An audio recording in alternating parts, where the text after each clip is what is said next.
नमस्कार मु ज्योतिर्विद दीपक सराज जी आज आपको ये राशिफल कार्यक्रम को स्वागत करुच्ची। आसन देखा ये कुंभ मसरे तथा फेब्रुआरी मास 13 तारिख मार्च मास 13 तारिख मध्य कुंभ राशि व्यक्ति फलाफल किपर रही। कुंभ राशि केवल रवि व्यतीत अन्य कौन ग्रह शुभफल मास प्राप्त होगा देखा जाए। प्रथम देखा आम शारीरिक कथा शारीरिक क्षेत्र में देखा तेज आप जो पूर्व जो रोग थिला निम्नांग रोग किडनी जनित रोग गोटे मूत्राशय रोग कौन से गुप्त रोग किसी आहरी बढ़िबार देखा जाए और दीर्घकालीन मेडिकलाइजेशन आपस सूचना देखो से सावधान रहे शरीर प्रति जगि देखी चलिए और रक्तगत समस्या किसी देखा दे पारे। जो मैंने परिवार में वयोज्येष्ठ व्यक्ति अच्छे शारीरिक असुस्था वृद्धि हो जितने आप विव्रत हे सन्तान मान छोटखाट शारीरिक असुस्था लगी रहा वर्ष सारा। तो देखा आम पारिवारिक कथा पारिवारिक क्षेत्र में प्रायतः सेमती भल फलाफल किसी ना शत्रुता विवाद एवं वृद्धि हो पारे। पूर्व जो समाधान सूत्र किसी पाते भावते से संपर्क बिगड़ी जापे बिना कारण बिना ये आप कौन किसी नक अଯଥା निंदा व अपवादर शिकार हो पारती। तेणु परिवार में प्राय समय निज निज भितर निज परिवार सदस्य मध्य प्रायतः भिड़ाभिड़ी चलो जुक्ति तर्क सब चलो ये मास सारा अशांति प्रायतः समयटा कटिबार देखा जाए। आर्थिक कथा देखा आर्थिक कथा प्रायतः जीवाआसा लगी रही आय जी व्यय से हम दरकार पड़े व्यय वृद्धि हो पारे।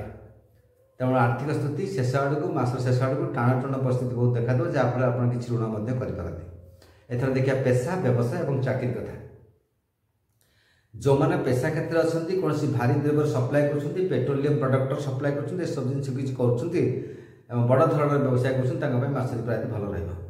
अन्य जो छोटकाट व्यवसाय रही ग्रोसरी फुसरी आइटम रही सप्लाई किसी कर छोटकाट व्यवसाय मान रही खुचरा व्यवसाय मास से विशेष किसी भल ना बरং से क्षेत्र सामना हो पारती। तेणु सावधान चलिए और जब अंशीदार कहीं था प्रति सावधान टी नजर रखते भल कर किसी असुविधा पड़ पारती।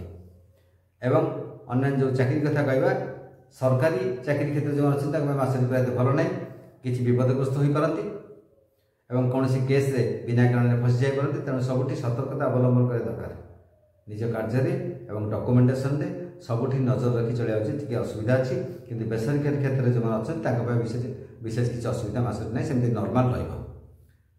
देखिए महिला मान कथा महिला मान मास प्रायतः विशेष भल ना प्राय अशांति विवाद मध्य पारिवारिक गृहिणी मान जो अच्छा समय व्यतीत हम एवं जो कर्मजीवी महिला अच्छा सरकारी क्षेत्र था बेसरकारी क्षेत्र था नॉर्मल रहा विशेष खराब भल किसी ना कि मासर शेष आड़की जो मैंने सरकारी क्षेत्र अच्छा किसी समस्या देखा दे पारे। तेणु कौन सी कार्य को अधिकार भाविक आगुआ निजे भाव कौन कम को तरबर भाव करवा उचित नहीं से सावधान रहा उचित। एथर देखा छात्र छात्री मान कथा छात्र छात्री मासटी प्रायतः भल अच्छी भल फल देव। जो मैंने विशेषकर जो मैंने आपणकर कमर्स लाइन अच्छा कौन फाइनान्स फिनान्स रिलेटेड कौन किसी बिजनेस ये पाठ पढ़ुं मासटी प्रायतः भल रहा और परीक्षा से भल करेंगे जार कि फलाफल से आशातीत भाव भल फल प्राप्त कर देखा जाए। अन्य जो वैषयिक क्षेत्र अच्छे मासटी विशेष भल ना वैषयिक क्षेत्र जो पाठ पढ़ुं टेक्निकल क्षेत्र में अच्छे विभिन्न इलेक्ट्रिक्स हो इलेक्ट्रिकल सब मेकानिकल हो सिविल हो सब जो इंजीनियरिंग लाइन अच्छे और मेडिकल लाइन जो मैंने अच्छे मासटी विशेष किसी भल ना। तेणु से परीक्षा जहाँ करेंगे से प्राय पाखापाखि फल कम फल पाइपारती। से मन खराब कर उचित ना आगे चेष्टा जारी रखते निश्चित भाव भल फलाफल करा। नमस्कार।